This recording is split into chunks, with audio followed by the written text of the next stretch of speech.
voulais faire une vidéo sur l'honnêteté et l'importance de la vérité et d'être franc. Quatrième vidéo de la soirée. Patapon, ça va? Ah oui, tu te vois là. Il se dit, c'est quoi ça? Ah, il a son mulot. Pourquoi je vous dis, je vais avoir envie de parler de ça? Parce que j'ai passé le test Casper. Et dans le test Casper, il y a différentes compétences, notamment l'équité. Donc, c'est-à-dire la nécessité d'être honnête, d'être franc, d'être. Sans être trop honnête. C'est-à-dire, par exemple, si vous avez un patient, vous pouvez dire, écoute, tu vas mourir.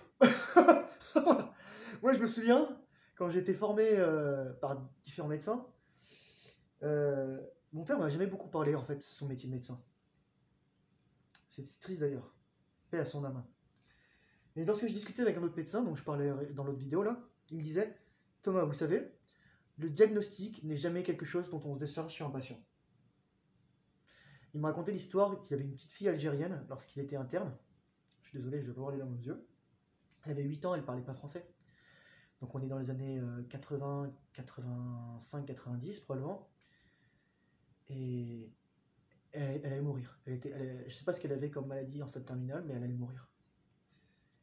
Et le médecin, quand il me racontait ça, il avait les larmes aux yeux, quoi.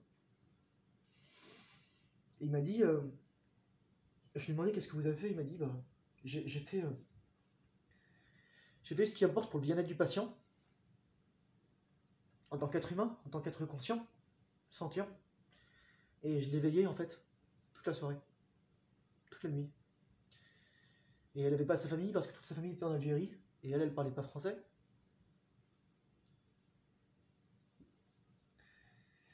Et le lendemain, elle était décédée, quoi.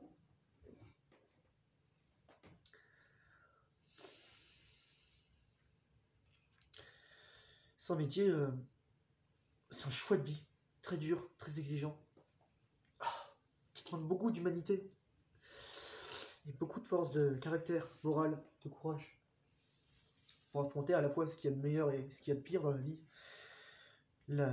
faire naître et la mort, et surtout la souffrance qui est associée à ça. Enfin, voilà. Et donc, vous voyez, c'est quelque chose qui va me chercher au trip, quoi. Et donc je voulais parler du test Casper parce que moi, lorsque je faisais mes recherches, il y a des gens qui disaient sur des forums, pas besoin de se préparer, il n'y a pas de réponse vraie ou fausse. Et moi, je savais pas trop. Donc je fais mes recherches et j'ai payé un cours. J'ai payé 375 $ US et j'ai adoré. Je me suis vraiment éclaté. Et d'ailleurs, c'est ce qui m'a permis d'avoir Catherine Quartil et une des meilleures notes Casper possible. Et il y avait des gens, en fait, ensuite, à un moment, je me suis rendu compte, mais ces gens, est-ce qu'ils savent ce dont ils parlent ou est-ce qu'ils... Oui ou non? S'ils savent pas, c'est criminel, parce qu'ils ne devraient pas parler sans connaissance de cause. Et s'ils savent que ce qu'ils disent est faux, et qu'ils veulent être médecins, ils trompent délibérément leurs potentiels futurs collègues. Comment quelqu'un qui fait ça pour rentrer en école de médecine va se comporter lorsqu'il sera médecin? Il y a des médecins, par exemple, avec l'histoire de l'oxycontin, l'oxycodone, les opioïdes, la crise des opioïdes des États-Unis, qui vendaient, qui se faisaient arroser de subventions et de royalties par exemple Purdue Pharma ou tous les trucs avec l'oxycodone. Et d'ailleurs, ensuite, ils ont tué leurs patients. Ils les ont rendus accros aux opioïdes et ils les ont tués. Il y a des magnifiques reportages là-dessus. Je vous conseille la crise des opioïdes aux États-Unis et aussi au Canada. Avec le fentanyl, tout ça. Enfin, c'est terrifiant, quoi. C'est vraiment terrifiant. Dès que les gens sont accros, ensuite, c'est fini, quoi. Moi, j'étais accro à la morphine. J'étais accro à la morphine, à cause de la pompe à morphine que j'ai eue, à cause de la maline que je bouffais. La maline, si vous voulez savoir, c'est paracétamol, caféine et morphine. Enfin, vraiment, j'étais comme ça, quoi. J'avais même une détresse respiratoire. Et c'est pour ça que les gens, en fait, mouraient parce qu'ils n'arrivaient plus à respirer. Et ils s'évanouissaient. Et en fait, il y a du Naxolane, c'est un autre truc, normalement, qu'on met dans le nez pour contrer les opioïdes, mais voilà, quoi. Ensuite, il faut les désintoxiquer et surtout faire en sorte qu'ils soient plus dépendants à ça.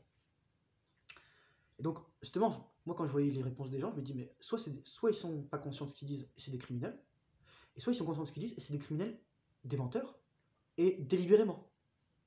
Et je me dis, mais waouh, ça craint. Donc moi, ce que je vous dis, si un jour, si vous tombez sur cette vidéo, je mettrai Casper dans le titre, si vous êtes francophone, français, canadien, etc., Préparez-vous pour le Casper, formez-vous. On peut se préparer, on doit se préparer, c'est indispensable. Et en plus, ce qui est bien, c'est que si ça vous plaît pas ce que vous faites dans le Casper, bah en fait, ça vous plaira pas ce que vous ferez en médecine. Parce que littéralement, on vous demande d'avoir toutes les capacités et compétences, et surtout, que vous allez utiliser en fait. Donc ça vous indiquera, ça vraiment, si vous avez... D'ailleurs, je pense que c'est ça le meilleur du Casper, c'est pas forcément la sélection, ça permet de savoir qui est psychopathe et sociopathe. Pour qui tout ça, c'est pas naturel. Pour qui ça demande un réel effort. Je veux dire, il y a des trucs qui s'apprennent, je veux dire, on apprend à résoudre des conflits, enfin, à faire la médiation, tout ça, ça c'est normal. Moi non plus, je savais pas faire, bah, je m'emportais, etc.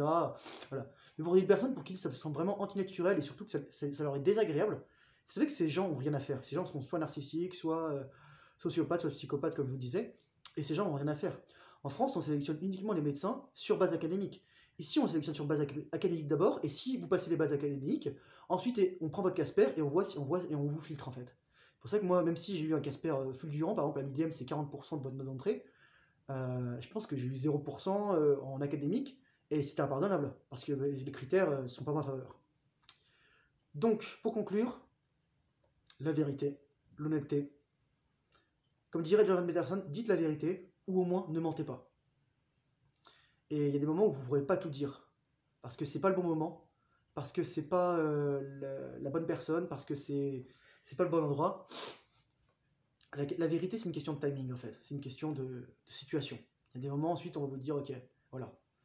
Et par exemple, lorsqu'on célèbre quelque chose, ce que disait Hamza dans une de ses vidéos, vous n'allez pas rabaisser la personne en lui disant quelque chose qui est vrai, mais qui est négatif. Par exemple, lui, il venait de réussir son diplôme, et son père lui a dit, mais t'as pas encore de travail. Ok, c'est vrai, mais est-ce que c'est le bon moment pour le dire? Ok, il aurait pu lui dire, félicitations mon fils, etc. Je suis très content pour toi, voilà. Vraiment fêter. Et ensuite, une semaine plus tard, lorsque les choses se renclenchent, c'est vrai, félicitations pour ton diplôme, mais là, je voudrais bien que tu trouves un travail, etc. Finalement, ça, c'est des questions de leadership aussi, et des capacités à commander, à diriger, à orienter et à mener. Merci beaucoup et bonne soirée.